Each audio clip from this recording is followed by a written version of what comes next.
They call me Mr. Lucky for real, for real. Wipe me down when you see me. Big go boom when I skate off. Ain't no contradicting this to the moon when I take off. Think God be my witness, why he stand on their business? Mr. Lucky for real, for real. They call me Mr. Lucky for real, for real. Wipe me down when you see me. Big go boom when I skate off. Lucky for real, for real. For real? For real, for real. What up, Bless fam? As embarrassing as it is for me to say this, I hadn't rode my bike in almost 2 years. So there was a bike event I went to, if you saw the video last week. There was a bike event I went to, and as I was getting ready to head out, of course the battery's dead, I hadn't rode it in 2 years. So I jumped it off and thought everything was good. But I made it there safely, thank God. Had a good time, had a blast. If you saw the video, then you already know. And on my way back, I'm on the freeway doing about, what's the speed limit? 65? I was doing about 64. And my bike died on me, just went dead. Went to Walmart, a couple of exits up the road, got me a new battery, and installed it.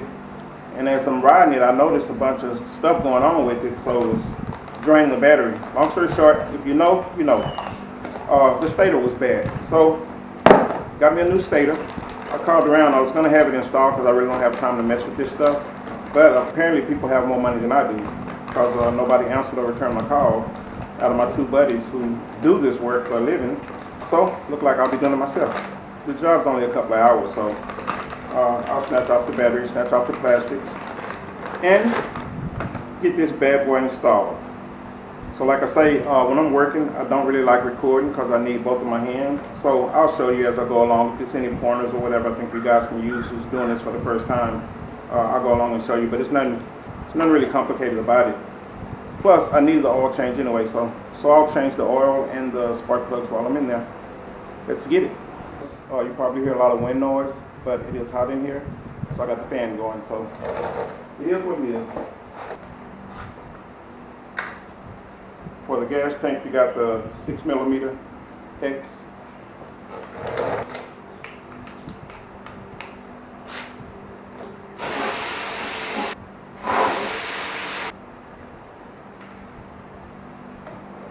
And the only purpose for removing the gas tank bolts is to get it up to be able to access the wires to the stator. So I'll put this handy block under here. The bolts on the plastic, and use a 4mm. I like to line my bolts up because it helps when I'm putting everything back on. I have them in the order that I removed them from.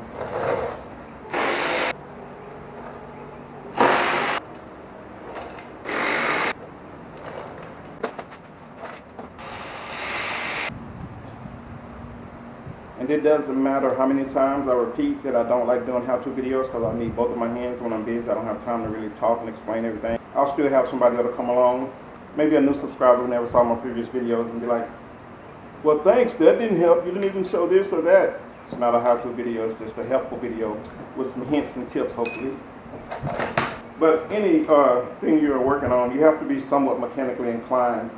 If not, you need to pay somebody to do it, being honest with you. And I am mechanically inclined, but because I'm so busy with everything else, I prefer to pay someone. But if you don't answer your phone, I'll keep that money in my pocket, you know what I'm talking about? And I can't stress enough how important it is to have the right tools for the right job. So when I'm removing plastic tabs, I like to use these bad boys here. This makes it a lot easier than trying to squeeze a screwdriver in there, grab some needle nose pliers, all that. It doesn't cost a lot. Right tool for the right job.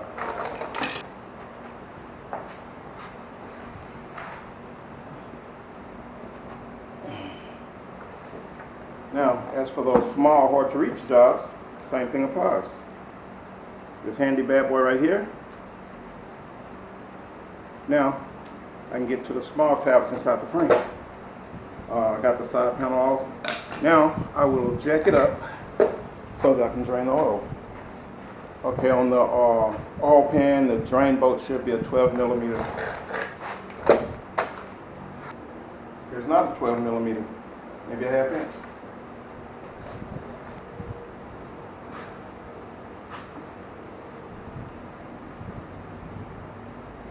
Okay, it's not a 1/2 inch.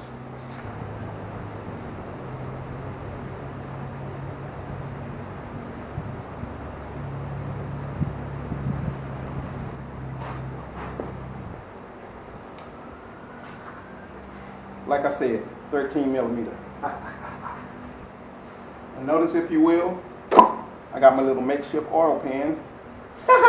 Cut the top off an antifreeze jug, and you got an oil pan. Yes, sir. Do whatever it takes, you know what I'm talking about? Black gold, Texas tea. Well, first thing you know, old luck's a millionaire. One of these days, you and me's gonna have a long talk. Alright, remember I was talking about having the right part for the right job? Let that drain 10 or 15 minutes, we'll get back in. Now, I will take my handy oil filter wrench and get it popping. I guess it's good my stator went out because I was well past due for oil change. But like I said, I haven't rode it in a couple of years, so it's just been sitting up. It's not too bad, but it's not good either. I need to do better, people. He gonna cry in the car. I've never used the Lucas motor oil before, but I know they have great products. So I'm gonna try this Lucas one time and see how it works on the bike. And as always, anytime you're changing oil, just dip your finger or whatever in the new oil and coat the seal. Alright, it's time to remove the bolts from the crankcase, and those are all 8 millimeter.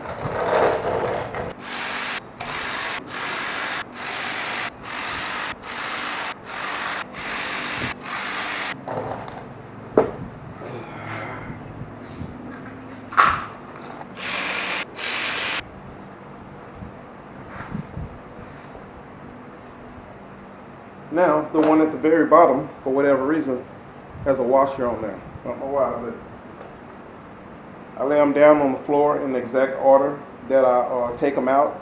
That way I can put them back in exactly the way they go in case one's a little bit longer, a little bit shorter. If you lay them down on a towel, that way if you need to move them around a little bit, you can shuffle them and still keep the position. Next, I'll unplug the 2 plugs that are under the gas tank. And then when you go to pull the crankcase away, the magnets is going to make it a little tough. So if you need to pry it a little bit, work it a little bit, work it off, what you got to do. Now, if you just happen to have a piece of styrofoam, you can also put the bolts in the styrofoam. That way you ain't got to worry about them at all. Alright guys, so as I was stating, you got to be careful when you take the cover off. This will pop out right here. This may fall out, but it just simply goes here. Alright, blessed fam, we've hit a bump in the road.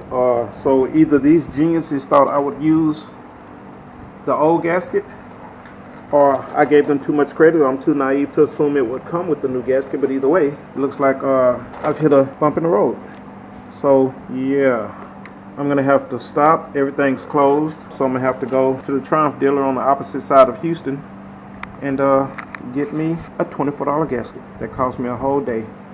Look like I won't be making it to tomorrow's event. Oh well, moving right along. What up, blessed fam? Alright, we are back a couple of weeks later, but we're not going to get into that because here at the Blessed Fam, we don't really talk about negativity, you know what I'm talking about? And right now the wind is like crazy. I don't have the fan on, but I guess because of all the thunderstorms and the hurricanes, the wind is crazy. The trees are being bent over sideways. I got the right part in, so let's get started. First thing I want to do is drop this bad boy in here. Got it in the center, and this grommet right here goes right here. This wire is going to curve around through here and bolt down to these 2 holes. These 2 holes right here to these 2 holes. Run it down between that channel right there, and we're ready to put these 2 bolts in. Alright, now we've got this bolted down. Take this bad boy here, and this will basically hold the wire down. Okay, now I've got this tab holding the wires down where they can't get in the way. When you put this back on, you want to make sure you don't get this rubber section caught up where the gasket goes. Now I'm ready to install the 3 bolts to hold the stator itself down. And that's the 3 long bolts you have remaining. The 3 short bolts here, here, and here. 3 long bolts here, here, and here. Start out with this new gasket. Let's get it put in place. Alright, we got the gasket in place. I don't use any type of gasket sealer. As long as you got it lined up, make sure it's not hanging over nowhere, you should be good. It's going to be quite a suction on here from these magnets.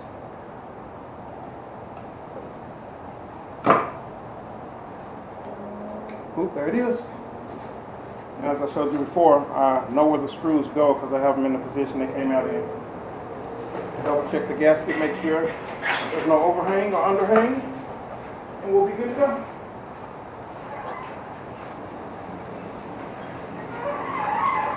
Let's get it.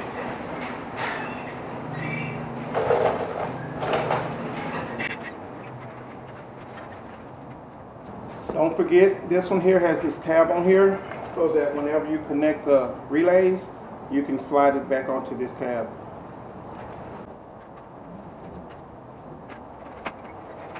Now, if you want to be careful, you can go and check your spec sheet to see if these need to be torqued down, but I've been doing this long enough. I know it's aluminum casing. I know how much to torque and how much not to torque it. I'll make sure I got it pretty evenly. I'll go top to bottom, and then I'll kind of stagger them from there.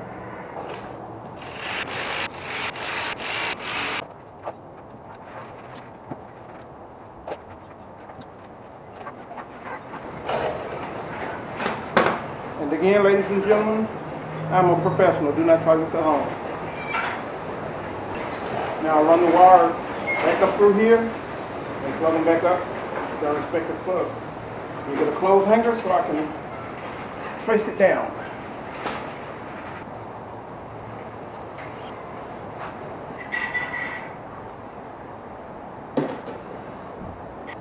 All right, ladies and gentlemen, just like everything else in life, that was easier said than done. So I ran it a different route. I'm not going to show you guys how I ran it because I don't want you guys to do it improperly. But yeah, I don't have the patience right now.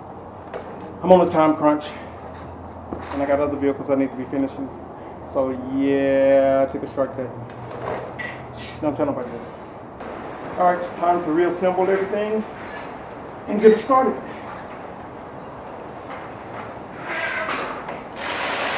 A few moments later.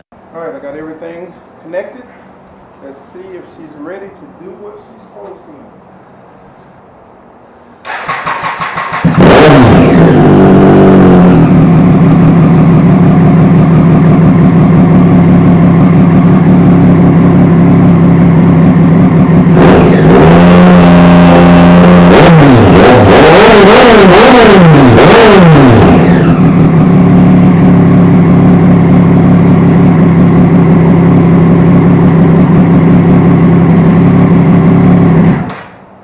Alright guys, a little heads up. The STP filter I got, it had a horrible leak. I mean, they left some big stains right here, and it's all over the bottom of my plastic. So I was trying to figure out what was going on, and what the guy did is he cross-referenced it and gave me that filter, but apparently it wasn't the right one. So I had to go back and get the correct filter. I got the K&N. So let's pull this one back off and put on the K&N, see if we got any issues. Once I put the original filter back on, thank God I didn't throw it away. It actually has no leaks, as you can see. There's no leaks at all, so it had to be the filter they tried to cross-reference. So make sure you get the right filter. You ain't got to go back and do this twice. Have to pull the plastics and everything back off to see what the leak was coming from. So right parts for the right job. You know what I'm talking about? All right, I just topped off the fluids, started it, let it run. Not a drip. Yeah, there. So now I can put the plastics and everything back on, and I'm ready for the Galveston Lone Star Rally. Let's get it, baby. All right, folks, I heard of a lot of people using this engine ice, and I couldn't find it, so I'm going to try this Rizlon super coolant here. And on the next video, I'll let you guys know how it turned out. It's supposed to drop your engine temperature by 15-20 degrees. And I'm heading to the Galveston Rally this weekend, and if you've been there, you know how bad the traffic can be. And on top of that, they're doing construction, so I just want something to have my engine run a little cooler. Peace out.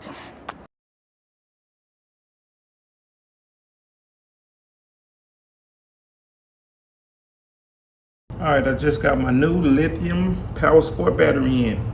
Alright, I got the new lithium battery in, and it does what it's supposed to do, baby. Start right up. I'm talking about fired straight up. Actually bought a new relay to replace right here, but looked like I don't need it. It was just a bad battery. Here's the new starter solenoid relay right here. But it looks like I won't be needed. This battery weighs about as much as a hamburger bun. And got 4 times the power, baby. Let's go. Everything black and yellow, black and yellow, black and yellow. Yeah, A few moments later. Well, guys, on top of everything else, the relay went out. So I just put a new starter relay on there. This one was actually bad. I thought it was clicking because of the battery. That's the reason why I got the brand new battery, which I needed anyway. And it's a lithium, so I ain't got to worry about it for a while. But starter relay was bad.